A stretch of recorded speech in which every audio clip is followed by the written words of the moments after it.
This episode of Relativity is made possible through the support of Stephen and Catherine Farris, Bill Carriola, Barry Heap, Paul Van Breeman, and Michael W. McClure, and by listeners like you, who support us and get exclusive content through patreon.com/relativity. Relativity. One more good effort. Robot sensors show object moving away from the ship. What? You did it, Chris. That was Emergency. Severe damage to EVA suit. Environment compromised. Chris, talk to me. Yeah, I kinda cut myself on that bar when I... Emergency. Severe damage to EVA suit. Environment compromised. Relativity. Episode 57. In which time is running out. Emergency. Severe damage to EVA suit. Can we shut that off? Environment Nadia, compromised. stop it. We Severe are aware. I apologize. It is a basic level Nadia, shut up. submarine. Chris, talk to us. The inner suit has inflated and it's mostly plugging That's a up this... temporary fix at best. Still losing a lot of air. Our suit sections 11 through 14 are compromised. Section 12 missing I entirely. can't see very well. He's blacking out. Chris, stay with us. We took him as far away from the airlock as we could without... Bring a robot in. Let the tool bag go and grab that suit. Right, bringing in Robot 2. Grab that puncture. Let's see if we can hold it closed. That robot is coming right at me. He's coming to help you, Doctor. There's nothing he can do. Hard to do without a more precise visual. Doctor? Chris?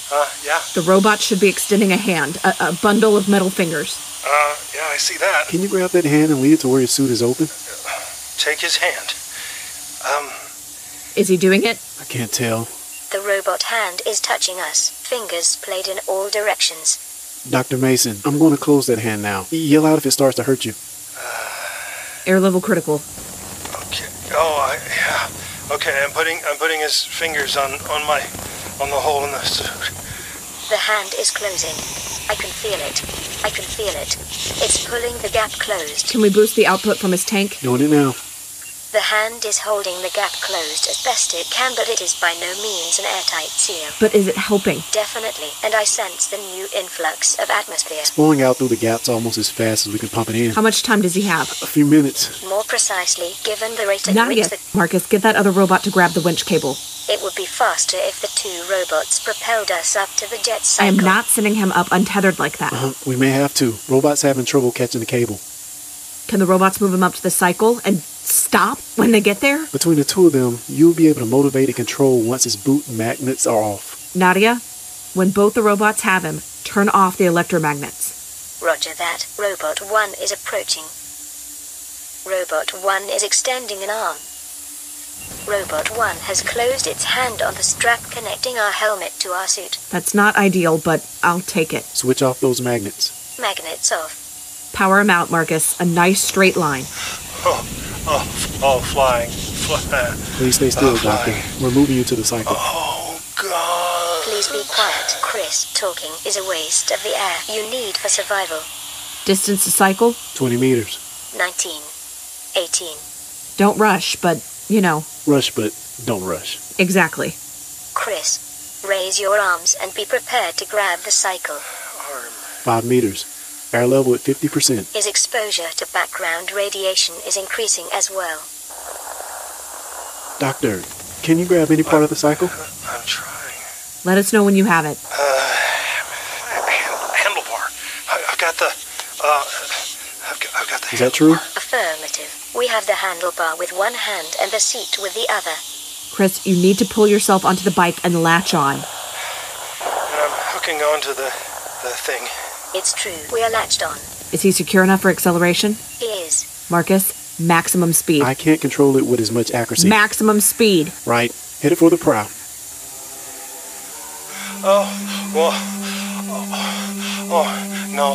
No, Marcus, no.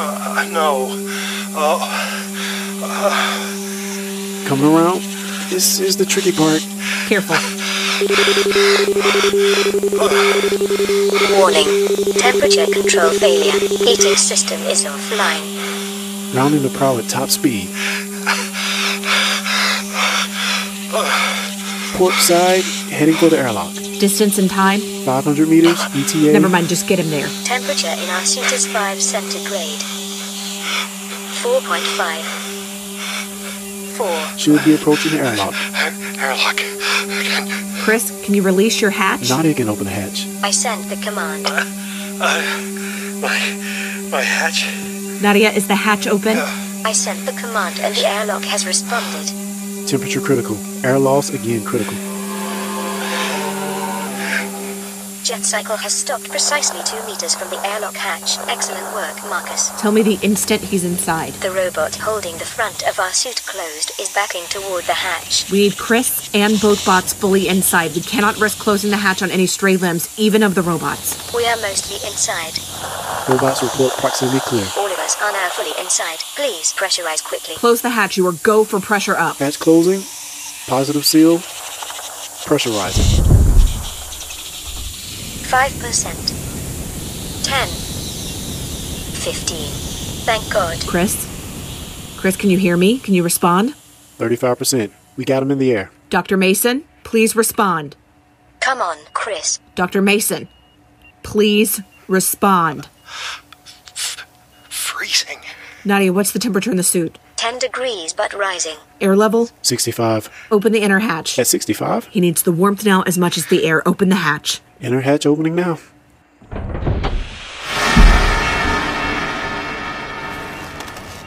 Chris, report your condition.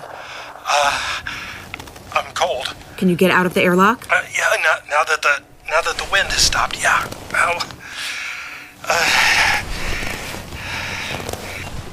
We are out of the airlock and in the Nexus. Closing inner hatch. Temperature in the suit? 16 degrees. Chris, can you get your helmet off? I can try.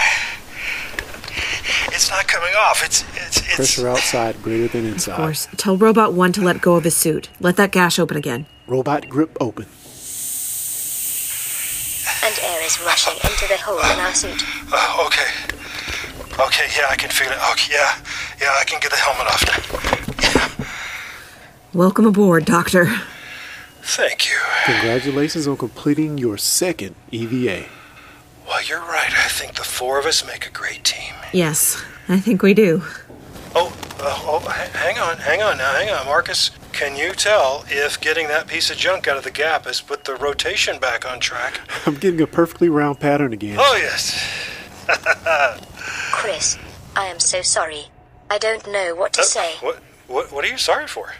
I could tell that the metal bar you used as a lever would most likely recoil into your chest. I should have warned you that damage to the suit was almost certain. Nadia, come on, I should have known that too. I mean, it's just basic physics.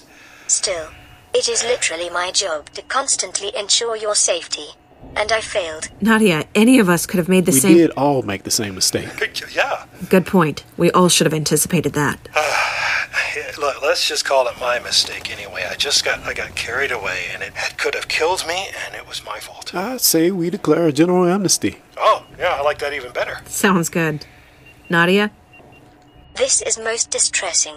I feel that it must be difficult to forgive yourself when you have hurt someone in your care. Even when they forgive you. And this is a normal human experience? I'm afraid it is, Nadia, but the important thing is that I am alive thanks to all of you, and together we fixed the rotation problem, and now I am going to my little bed where I plan to be inert for many hours. Konieczny, you have a go for that maneuver. Mission control out. You, my lady, you were amazing. Thank you, but you were the one who... That remote steering, that was... You made all the right calls when I didn't know what to do. So we made a good team, is what you're saying. That is what I'm saying. Hey. Hey. I made a promise to my mother. I know you did. Gotta say it at least once a day. I live for it. I love you, Marcus. And you know what? I didn't promise anybody I'd tell you every day that I love you. It's never too late. I'm just going to make that deal with you. I like that. You think the boss might let us off early today? Seeing we just saved the mission and saved that man's life? I don't know. Your boss can be kinda unreasonable. She's gotten so much better in the last couple of years. That's what I hear, but walking away from the job? The doctor's asleep. Nadia's going to watch him like a mother hen. I love Kelly come up and take charge. I think she ages a year every time we put her up here. Yeah, it's good for her. Builds character.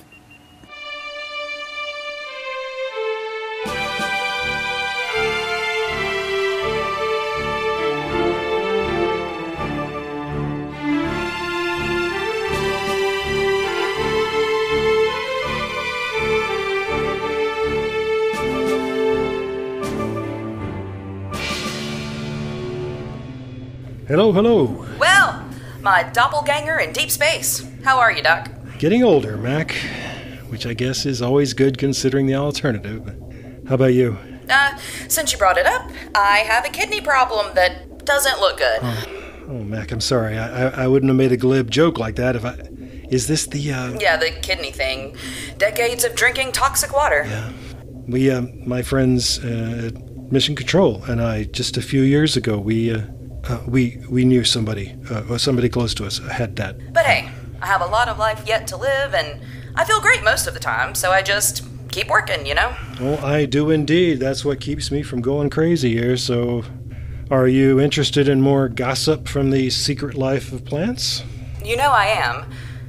But I'm growing a little skeptical about what we can find. Well, Mac, I'm going to have to believe in this enough for both of us, because...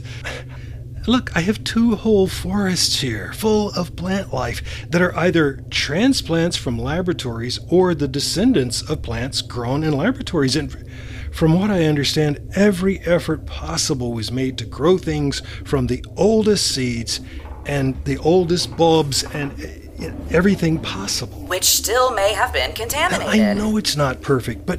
We need a time machine to get perfection. You don't happen to have one, do you? Well, I kinda do, but this one only goes into the future. Yes, for an unspoiled sample, we'd need to go back to before 1945. 45? That's when DDT became publicly available. Huh? And if we're right about that being where the mutations began... then... See, that's my whole point. Then maybe we'll find out where and how that change started. I mean, I'm not a botanist. Neither am I. But come on. I've been drawing out plant fluids of all kinds. I have cellular breakdowns and genetic images. I know, and I'm grateful for all the data you've been sending. You have the most extensive collection of plant pollution data on Earth. Somewhere there has to be a difference between what I have here and what you have there. And when we find that, it will be, I promise you, it will be something that will tell us when and how the SAL virus formed and what made it happen. Well, I can't make any promises. Well, of course not. So can I ask a sort of personal question? Sure. Are you still into the whole power of prayer thing? I ask because it's so unscientific. Power of prayer thing? Maybe you called it something else. I have no idea what you mean. Well, this was years ago, but people here were talking about how you made contact with Louis Anstey, and who I guess was some kind of mystic. Louis? No, he was actually the most unmystical person I think I've ever encountered. But didn't he believe the universe is alive and intelligent, and we're all connected by streams of energy and can make things happen by thinking about them in a certain way, or... Well, yeah, that was the gist of it. No, I thought you and your flight director made the plants and insects in your 2 forests move and sing, right? Synchronized. That is how we experienced it. But we have absolutely no way of proving that we caused that just by how we were thinking or feeling at the time. It's a pity. If you could alter matter and energy with your thoughts, I had a wish list for you. Oh, I'd have one too. A long list.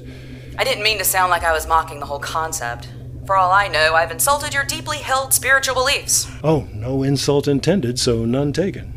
And for all I know, maybe the universe does respond to our thoughts and feelings. Maybe that's all that reality is. Do you know? Mac, I wish I could tell you that I do. All that I've learned out here, for all the amazing things that Sophie and I experienced, I still don't... What was it that Thomas Edison is supposed to have said? We don't know a millionth of 1% about anything. Yeah, that sums it up. Well, send me more data. We'll crack this code together, doppelganger. We will. And, in the process, Mac, be well. I'll do my best. Sudden deep desire to visit the habitat. It's like it keeps calling to me. which I guess is not entirely impossible. Nadia, will you connect me with Mission Control? Absolutely. In fact, the flight director and I were just talking about you. You what? You are connected. Konechny to Mission Control. Mission Control, What is so funny? It's not so much funny as relief, but it was... I don't know, I guess there is a funny aspect to it. The flight director refers to the protocol for training members of the deep space missions for their eventual isolation from the Earth. Oh, you mean the training I was supposed to get that was going to keep me from going insane from loneliness? Yes, exactly. And this turns out to be funny. Well, no, I shouldn't have laughed because it has its grim aspect as well. It simply caught me off guard. Are you feeling all right? Yes, I am, but listen, I know I insisted that you get all the preparation possible before you and I are cut off.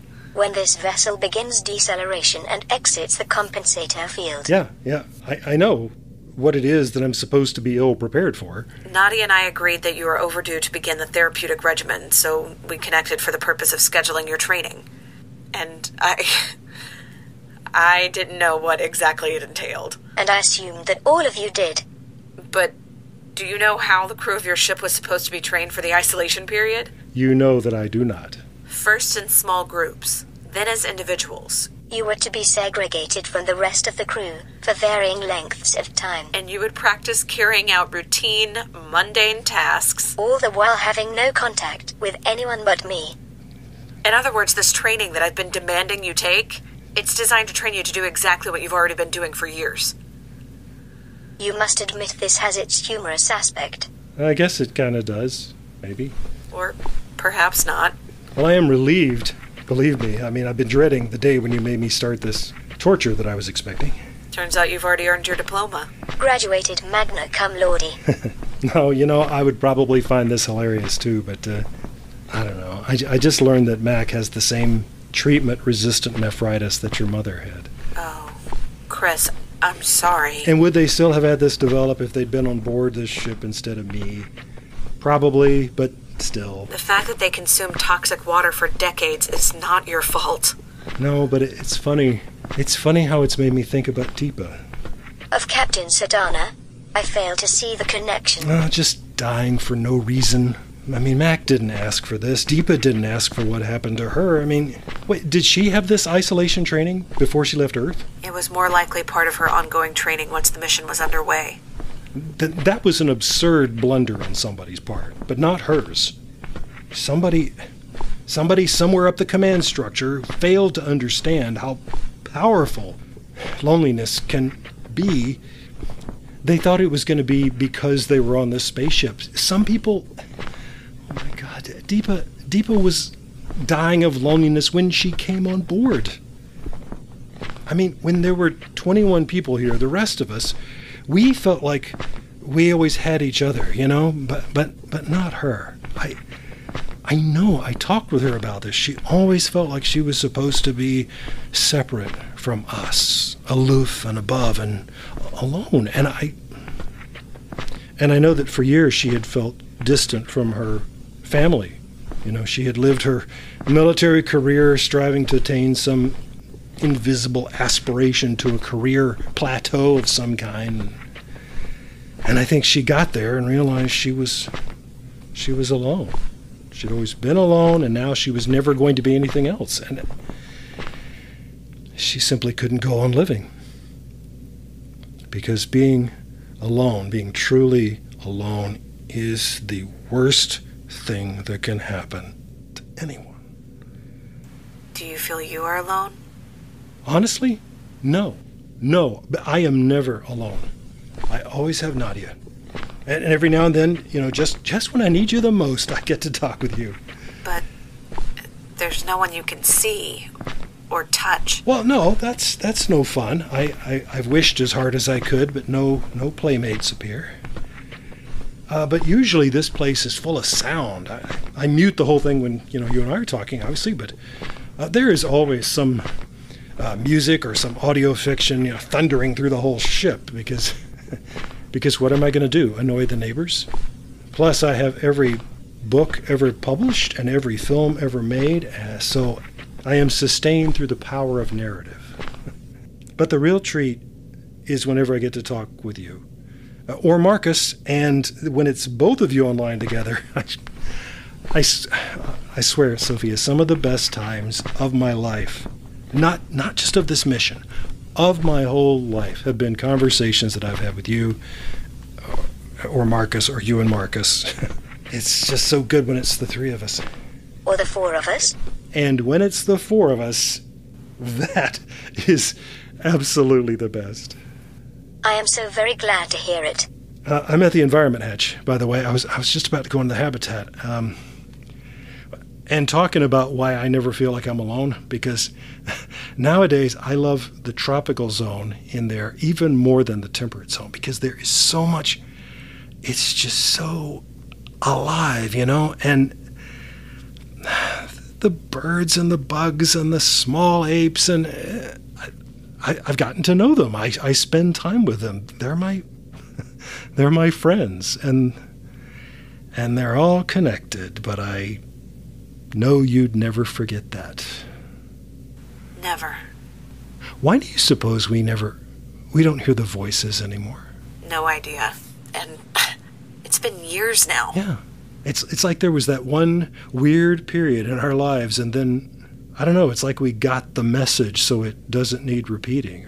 Well, if Louis Anstey was right, the precise words were in our minds. It was the feeling that came from things around us that we picked up on. Yeah, but I still have so many questions about it. Maybe we always will. You hesitate at the hatch. Just because sometimes our communication goes a little weird when I'm inside, and I did call Mission Control just to say hi. Well, hi. And I'll let you get in the habitat to visit all your friends. Yeah. You do understand, don't you? I mean, I am not alone here. Never. I'm so glad. Mission Control out.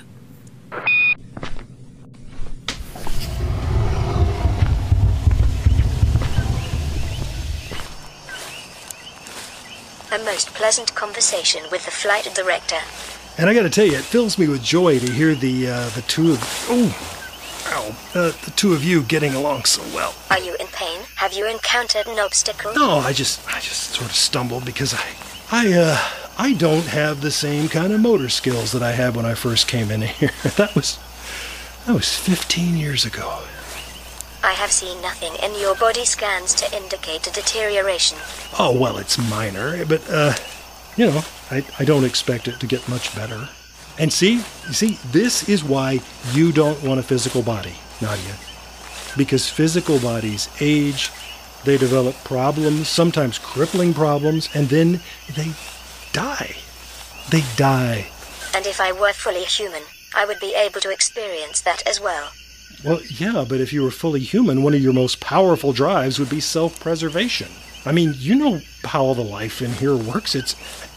Humans in particular do not look forward to the experience of death. But humans do not choose to be born. I have chosen the path of my evolution and growth. I believe I would understand at the proper time that death is simply the termination of the program I had been running. I don't know about that, Nadia. But I'm not the most sophisticated artificial intelligence in history either, so how could I know? Let's not talk about it right now, okay? Very well. We will discuss it later. Yeah, okay.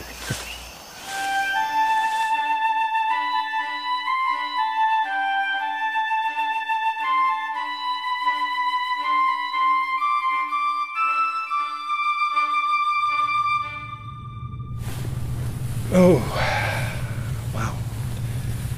Yes, it's one of those days when it's just all you can do to get yourself into the bed. I think I overdid the hiking around today. Lights out. Yeah, best part of the day.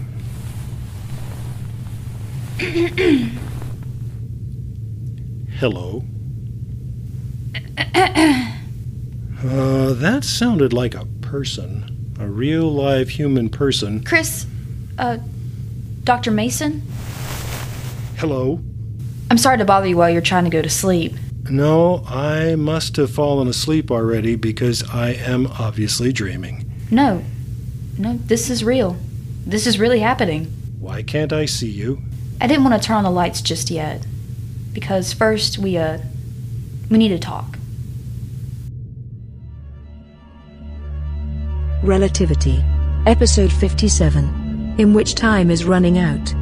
Written, directed, and produced by Lee Shackelford. Featured in the cast were Alana Jordan, Clarence Brown, and Lee Shackelford. Dr. Mackenzie was played by Laurie Franklin. The Mystery Woman was played by Haley Carter. The role of Central Computer Nadia was played by herself. Transitional music in this episode was created by Etiyebi Abdesamade. Please rate this program and leave a comment about it wherever you get your podcasts. It helps us attract new listeners to share this journey.